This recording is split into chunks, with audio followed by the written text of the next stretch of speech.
In Greek they have four words for love. Storgē, S-T-O-R-G-E, means affection, the sort of love there ought to be between near relations. Philia, P-H-I-L-I-A, means friendship. Eros, E-R-O-S, is of course the love between the sexes. And agape, A-G-A-P-E, is love in the Christian sense, God's love for man and the Christian's love for the brethren. I want to talk about all four, and I'll begin with storgē, or affection. Almost anyone, it seems, can be loved with storgē. The ugly, the stupid, even the exasperating can be its objects. There need be no apparent fitness between those whom it unites. It ignores even the barriers between species. We see it not only between dog and man, but more surprisingly between dog and cat. What's common to all the objects of storgē is that they are familiar. We can often identify the very day and hour when a friendship began or when we fell in love, but we never catch storgē at the moment of its beginning. To become aware of it is to become aware that it's already been going on for some time. In our storgē we're rather like the dogs, who wag their tails at familiar people even if they've never done them any kindness, and bark at strangers even if they've never done them any harm. This apparently indiscriminate character in storgē, and its dependence on familiarity, point to its animal and biological origins. Let me say at once, for this will often come across us in the following talks, that I don't mean the word animal to be derogatory. Nothing in man is either better or worse for being shared with the beasts. The distinction between what we share and what is specifically human is not a moral one. When we blame a man for behaving like a beast, we mean that he displays characteristics common to man and beast on occasions where those peculiar to man were demanded. What we call brutality in man, say in a Russian or German torturer, is usually behaviour which the brutes in fact don't exhibit. My Greek lexicon defines storgē as affection, especially of parents to offspring, and that, I've no doubt, is the original form of the thing as well as the central meaning of the word. We understand the later, more remote ramifications of it if we start with the right basic image: a mother nursing a baby, a bitch or a cat with a basket full of puppies or kittens, all in a squealing, nuzzling heap together, continuously moving yet somehow at rest, a warm animal smell and all the noises. But while the original form of storgē is thus seen in the nursery or the basket, it branches out in all directions. But however far storgē travels from its source, it still retains from it a strong flavour. It's usually the humblest of the loves. It gives itself no airs. Storgē is modest, even furtive and shamefaced. Storgē has a very homely face, so have many of those for whom we feel it. It's no proof of your cleverness or perceptiveness or refinement that you love them, nor that they love you. To have to produce storgē in public is like getting your household furniture out for a move. It was all right in its native place, but it looks tawdry out of doors. And the feeling of storgē is so nearly organic, so gradual, so unemphatic, that you can no more pride yourself on it than on getting sleepy towards bedtime. It lives with humble, undressed, private things: the thump of a drowsy dog's tail on the kitchen floor, the sound of a sewing machine, easy laughter and easy tears on some shrewd and wrinkled old face, a toy left on the lawn. It's the most comfortable and least ecstatic of loves. It is to our emotions what soft slippers and an easy, almost worn-out chair and old clothes are to our bodies. Wraps you round like a blanket, almost like sleep. At its best gives you the pleasures, the ease and relaxation of solitude, without solitude itself. If we were talking about drinks, our section on gin would certainly have to note the fact that besides being a drink in its own right, gin is an excellent base or medium for several mixed drinks. Storgē is similarly a base or medium for other loves. Being the oldest, most spontaneous form in which we go out of ourselves towards others, it is naturally taken up both into friendship and into eros. One might say it clothes them.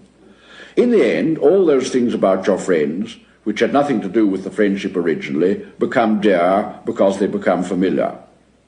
As for Eros, I can think of few things more distressing than to experience it for more than a very short time without Storgē. Every good marriage, even every courtship, makes for its Eros, so to speak, a nest of Storgē, like the nest of rice you build for your helping of curry. This relation between Eros and Storgē is well seen in the two outward expressions they have in common. One is the kiss. Which borrowed this from the other I don't know. It's not enough to say that you kiss your child and you kiss the woman you love, but in very different ways, for kisses between lovers aren't always lovers' kisses. The truth is that Storgē kisses in one way only, while Eros kisses both in Storgē's way and in his own, expressing sometimes the most transporting passion, sometimes quiet affection, and often many intermediate states in between. The second expression in common is more embarrassing. Lovers as well as parents tend to indulge in baby language. This makes many modern people, me among them, uncomfortable. I've spoken of Storgē so far mainly in terms of comfort and heart's ease, something that oils the wheels of life. But it has far higher values. It comes near to Agape's power of loving the unlovable. It certainly loves the unattractive. It doesn't do this quite in Agape's way. A mother, say, loves an intrinsically unlovable son because nature compels her, because in caring for him she fulfills a need of her own. Storgē, without being Agape, imitates her actions. Then secondly, as we've seen, it's familiarity that qualifies people to be the objects of Storgē. And of course it's the circumstances of our lives, many of them accidental, grown up we hardly know how, that have made them familiar. We haven't chosen them. They can include men whom we should never have selected as friends, and women with whom we could never conceivably have fallen in love. Familiarity teaches us first to endure and then to enjoy humanity in forms most alien to us, as habit teaches us to like foods we didn't naturally like. Lovers and friends feel, it's not always a delusion, that they were made for one another.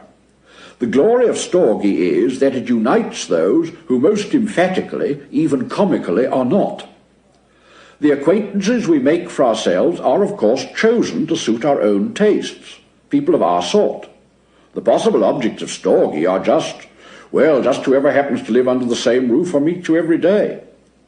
You need a really Catholic taste to be able to get something out of any odd collection of books found in a hotel.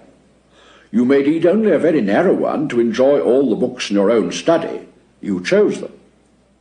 When we thus come to love the unattractive, what was unattractive to us, we're often led on to a momentous and sobering discovery. We find in them, it may be, great humour, sense, or even goodness. Not goodness of some particular kind that happens to please our own palate, just goodness. We shouldn't have noticed it if mere familiarity hadn't bred affection. It wouldn't have attracted us. We now see that it ought to have. We learn how very narrow our range of appreciations is, how little taste for goodness we have, except when it's dressed and served to suit our idiosyncrasy. But mellowed by Storgē, we almost reach the stage of loving goodness itself. Now at this point we must be on our guard. For really, from everything that's been said, the resemblance between Agape and Storgē is astonishing. Storgē is not puffed up, it suffers long and is kind, it loves the unlovable, yet also loves goodness, which is the essentially lovable. We might be tempted to identify the two, to say that what I've been calling Storgē is not a special and wholly natural kind of love, but love itself, or goodness, the rightful sovereign of the world. Such identification seems implicit in much 19th century fiction, in Trollope and Thackeray, even at times in George Eliot. The conflict between good and evil is represented simply as a conflict between the domestic affections and, say, ambition or snobbery or gambling or whatnot. And when the hero is claimed or reclaimed by the domestic affections, we're apparently meant to feel that he's saved. Of course, no Christian could accept this idolatry of the domestic affections. Those authors write as if they'd never heard, never even felt the need of denying the text about hating wife and mother and one's own life also for Christ's sake. We've been better taught. We know that every natural impulse, however innocent in itself, may stand between God and us and so become an idol. But that's not the side of the thing I want to emphasize at the moment. These authors also take insufficient notice of some facts about Storgē which are discernible without Christian instruction. They're matter of common observation and bitter experience. I leave out of account for the moment its dangers as a possible rival to God.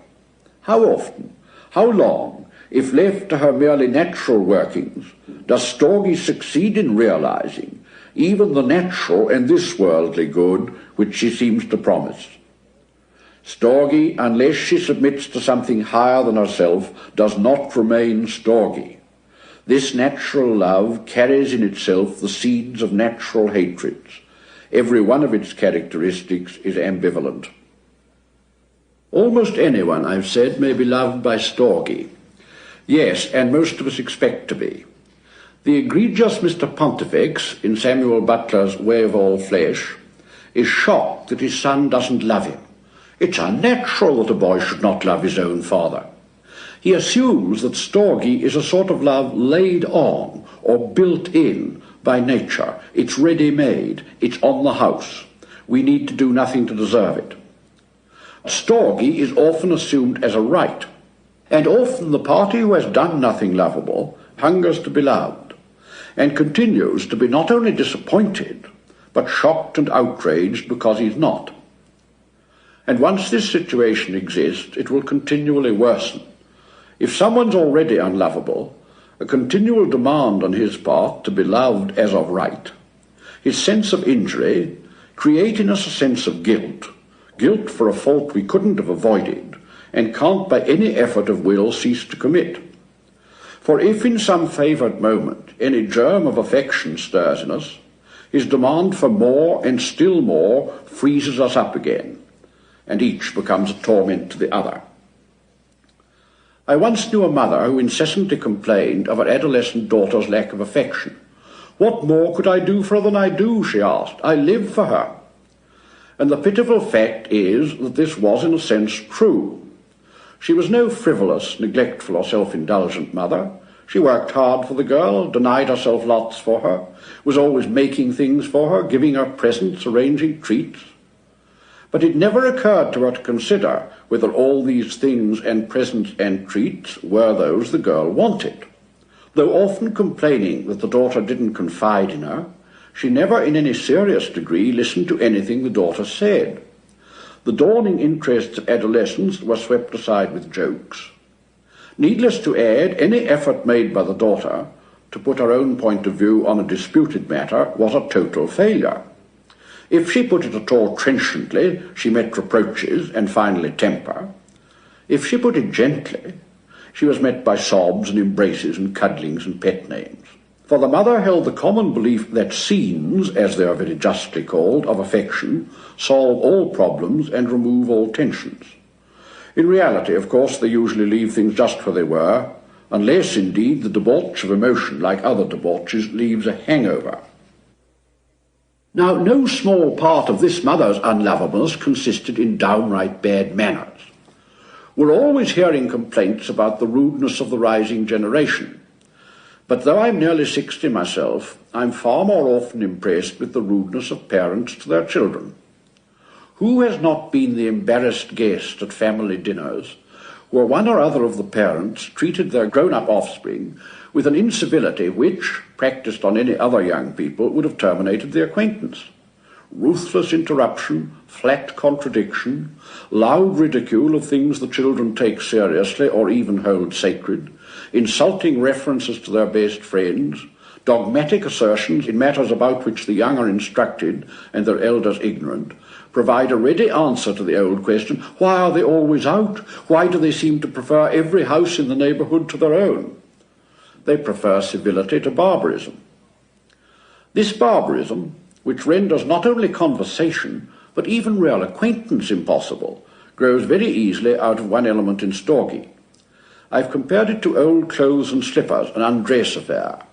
But this most delightful and important element can be revoltingly misinterpreted and abused. It is right to wear your old clothes at home, but not to wear the same underclothes till you smell. It's a sort of distinction some people don't seem to make. Because home is, or should be, a place where formality of manners isn't required, they think it's a place where no manners are required. Of course, the mistake is made only by people of a certain inner and essential grossness. Those who leave their good manners behind them when they come home from the party can have had no really good manners even there. But of course, in such a mother as I'm speaking of, there's a far darker streak. The daughter is to have everything she can give, but if possible, nothing that anything or anyone else gives. This is important because it's not a departure from Storgē, it's a congenital malady in Storgē. Storgē's born with the tendency to it. It's not a weakness which needs specially adverse conditions to bring it out. It will come out unless measures are taken to guard against it. And you see how it naturally arises from the very origins of Storgē. The whole appeal of the baby or of the young is their total dependence on the mother. And of course, it's not only mothers who respond to that. We all, in some measure, feel the appeal of the helpless. And if in supplying their needs we also gratify an emotional need of our own, there's no harm in that. A duty is none the worse for being also a pleasure. Yes. But of course, as the creature ceases to be helpless, this particular pleasure will cease. All the activities involved in caring for a child, for instance, are directed to that end. We feed it and wash it and teach it to walk and talk in order that it may presently do all these things without our help. We are, or should be, labouring to make ourselves unnecessary. Does the knowledge I am no longer necessary strike like a nail? If so, we must, I believe, conclude that our Storgē was not the sort of love that desires the good of its object. We have desired for it not good as such, but only that amount and kind of good which we could gratify our own need by giving. Those who cannot bear to become unnecessary have various ways of dealing with the situation. The least mischievous is to set up a substitute object such as a spoiled dog. Much less desirable is the attempt to persuade yourself that you still are needed after all. This, of course, is done by inventing imaginary needs in the other parties. You can thus work your fingers to the bone doing things for your family. True, a moment's reflection, or even your family's repeated assertions, would tell you that most of these things were unnecessary, undesired, and a perfect nuisance to everybody. It's no use to tell the corresponding type of woman that she'd much better discontinue her works of supererogation, because if she did, she would be faced with the very fact she's trying to avoid. So long as she keeps on, she can feel necessary. And she has also other gratifications. The laboriousness reassures her about the quality of her love, a subject on which she has repressed doubts. It whispers to her, as long as her back aches and her feet burn, how much I must love them if I do all this. But also, more terribly, the unappreciativeness of the others, the unforgettable wounding words, for any words will wound a person of that sort, in which they point out that the laundry really does the washing very much better and they can afford to send it out, or that they all actually prefer cold lunches, give her what seems just cause for her feeling of ill usage. Therefore, for the sweets of resentment, she is so obviously in the right and they in the wrong. But can resentment be sweet to those who love? It's perhaps a question of terminology. Certainly, ordinary usage allows us to describe as love many states which already contain a very substantial ingredient of hatred. It's of course a gross error to suppose that jealousy is specially associated with erotic love. Even in the injured wife or husband, the feeling has often quite as much to do with wounded Storgē as with the infringement of sexual possession. Every sort of love wants to say mine. Unconverted or uncorrected Storgē in her merely natural condition is jealous. This jealousy is by no means confined to parents.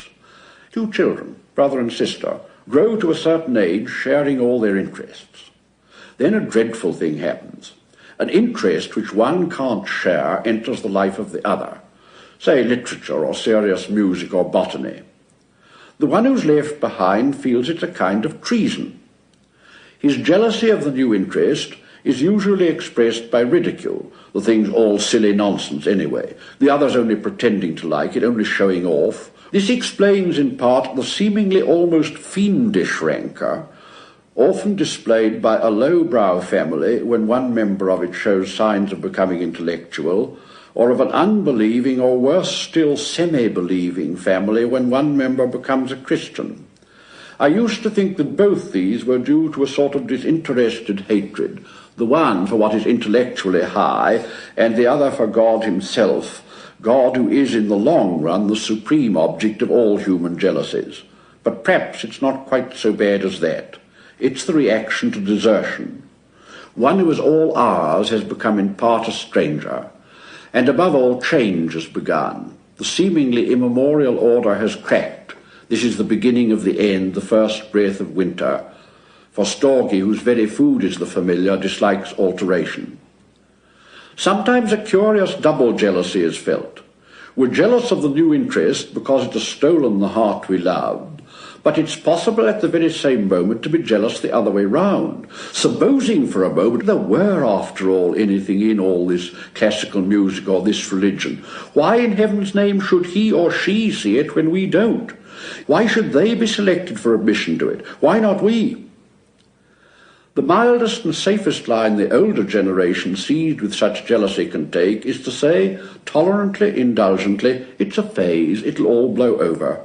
This is a capital device, for it's very galling to the chit or whippersnapper you're talking at, and at the same time not very easy to resent. It even has the incidental advantage that you may believe it. Better still, it may even turn out to be true, and it won't be our fault if it doesn't. I was talking about storgē, or affection, in its depraved form. I don't think we gain much by describing these nasty states of mind as neuroses. If the word means that they are, in a spiritual sense, diseased states, we knew that already. If it means they are literally disease, so that we're no more responsible for them than for measles or some kinds of insanity, we all know this to be untrue. Which of us for one single day can live with those he loves best and not feel the impulse to demand much and to give little, to love them rather as extensions of ourselves than as free souls for whom we and all things were made? These temptations, in fact, are on a par with all our others. You might as well call it a neurosis when I stay in bed too long in the morning, or snap back, or take more than my fair share of the strawberries. To be a self is ipso facto to be potentially selfish. If you're going to call all this neurosis, the real name of that neurosis is being a fallen man. The old word sin was often used. Again, neurosis might imply that we needn't repent nor labour to amend, but only have a treatment. Now, of course, it's true that in particular cases there is a real neurosis. There are causes outside the offender's consciousness which make impossible to him what is hard to all, or which at least make it harder for him to resist these temptations and make his behaviour worse when he yields. On that peculiarity, therapeutics may work, but it's working on the peculiar aggravation of something which is both normal and detestable. The peculiarity may perhaps be cured, but the radical, the congenitally human selfishness behind it is not a question of cure in that sense. Medicine labours to preserve or restore natural structure or normal function. But greed and pride aren't unnatural or abnormal in the same sense as astigmatism or a floating kidney. For who in heaven's name could describe as normal or natural in the medical sense the soul from which they were totally absent? Natural in a quite different sense, if you like, arch-natural, seen only once since the fall. And certainly not at all like the psychologist's picture of the integrated, adjusted, balanced, happily married, satisfactorily employed, popular, regular citizen. You can't really be so well adjusted to your world, you know, if it ends by nailing you up to a stake of wood. But long before this, I expect, some listener wants to interrupt me with the protest, I thought you defined storgē as a kind of love. All these horrors you've been describing are not love at all, they're unlove. And of course such a listener's perfectly right. One way of treating my subject would be to say that just as there is none good but God and nothing good but goodness, so there are no loves but love itself, the very love, and that what I call the other and natural loves are not loves at all in their own right, but become so only insofar as they participate in the very love. Well, I welcome everyone who was thinking that before we began, and I shall have failed with everyone who isn't thinking it by the end. And after all, Storgē, even in its depraved condition, has many of the characteristics of what we call love in ordinary speech. It desires some good for its object. It feels pain when the object is absent, though not always pleasure when it's present, and anxiety when the object is in danger. And by a peculiar paradox which would be comic if it weren't so very miserable, it may feel lasting sorrow on being bereaved of one with whom the mourner passed hardly a day unmarred by quarrels. For Storgē is great at laying flowers on graves and keeping anniversaries, sometimes far better at lamenting you when you're dead than being fair to you while you're alive. This is the reason, I think, why one often feels disgust at many of the sentimental songs about Storgē, like Home Sweet Home. They treat as holy something which is really capable of and in need of sanctification. The songs are, in a word, idolatrous. They make Storgē a goddess. Those who treat Storgē like a goddess are her enemies as well as ours. Well, that concludes what I have to say about Storgē, and now I change my subject and go over to my next theme, philia, or friendship.